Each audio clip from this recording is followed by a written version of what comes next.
애플 인텔리전스는 우리나라에서 2025년까지 공개할 예정이 없다고 합니다.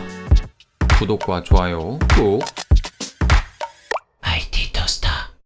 지난 9월 10일 아이폰 16 시리즈가 공개되었습니다. 애플 AI를 많이 강조하면서 아주 매우 많이 강조하면서 1시간 30분에 걸친 컨퍼런스가 끝이 났습니다. 하지만 애플 AI를 소개하던 크레이그의 마지막 말에 한국 시청자들은 멘붕이 올 수밖에 없었는데요. 2025년 출시를 목표로 하고 있는 국가 리스트에 우리나라가 빠져 있었던 거죠.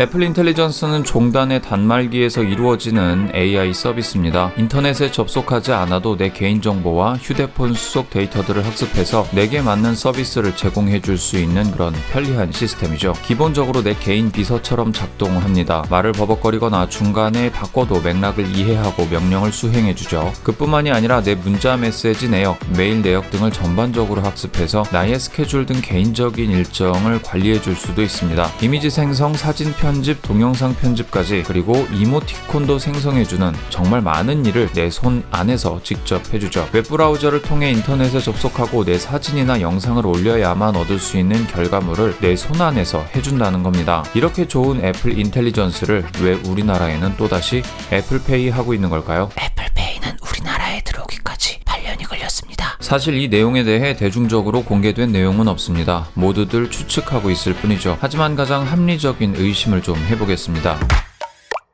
첫 번째로 우리나라 언어인 한국어를 쓰는 사람의 숫자가 적다는 데 있습니다. 한국어를 사용하는 총 인구는 약 7,800만 명 정도로 대한민국에만 국한되어 있죠. 이는 전 세계 단위로 계산해 봤을 때 대략 14위에 랭크되어 있는 수준입니다. 애플 인텔리전스 시리는 미국을 포함한 영어권 국가 6개 나라에서 먼저 서비스가 시작됩니다. 내년에는 중국어, 프랑스어, 일본어, 스페인어 서비스가 시작되죠. 이 언어를 사용하는 사람들의 숫자를 모두 합하면 45억 명이 됩니다. 세계 인구 80억 명 중 절반은 커버하는 상황이죠. 그러니 북한을 제외하면 5천만 명밖에 사용하지 않는 언어를 굳이 먼저 개발해 줄 필요가 없다는 겁니다. 근데 좀 기분이 나쁜 건 힌디, 아랍, 벵골, 러시아, 포르투갈, 인도네시아어 등 일본어보다 더 많은 사람들이 사용하는 언어들이 있는데 왜 일본을 먼저 넣어줬냐는 겁니다. 이 부분은 총 매출액을 보면 알 수가 있는데요. 기분 나쁠 필요가 없습니다. 2023년 일본에서 발생한 애플의 총 매출액은 무려 31조 원이 넘으니까요. 이는 애플 총 매출액의 6%에 달하는 금액입니다. 그러니까 일본어 서비스 해줄 만도 해요.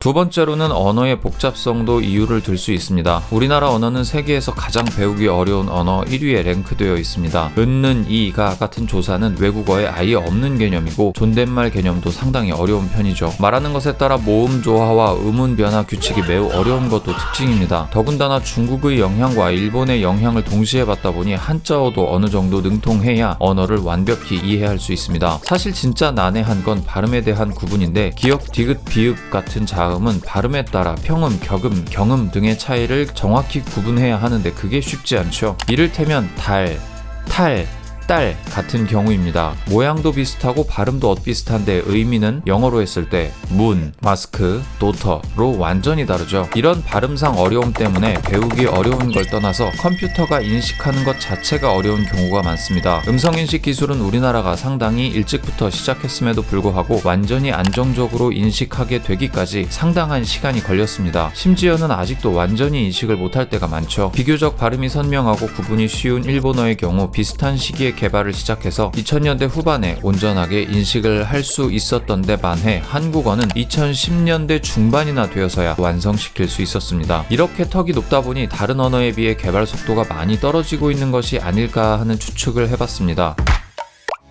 사실 지난번 에피소드에서 이런저런 이유로 한국 시장을 애플이 눈여겨보고 있다. 그래서 서비스를 더 해주려고 하는 움직임이 보인다고 제가 추측했었습니다. 그렇게 보면 에이 아니네, 우리나라 아직 신경 안 써주네, 우리나라 1차 출시국 해준 거 그냥 적선하듯 해준 거네 라고 생각할 수도 있겠지만 이런저런 상황을 고려해보면 늦을만도 하다는 생각이 듭니다. 아니 근데 연간 1200달러씩 한화로 바꾸면 대충 150조 원씩 버는데 그거 다 어디 가는지 모르겠네요. 그냥 한 번에 전 세계 언어 개발해주면 안 되는 건가? 이 정도 돈이면 가능할 것 같은데 우리나라가 한 분기에 쓰는 돈을 매년 벌고 있는데 말이죠. 안타까운 마음을 뒤로하고 여기까지 정곰이었습니다.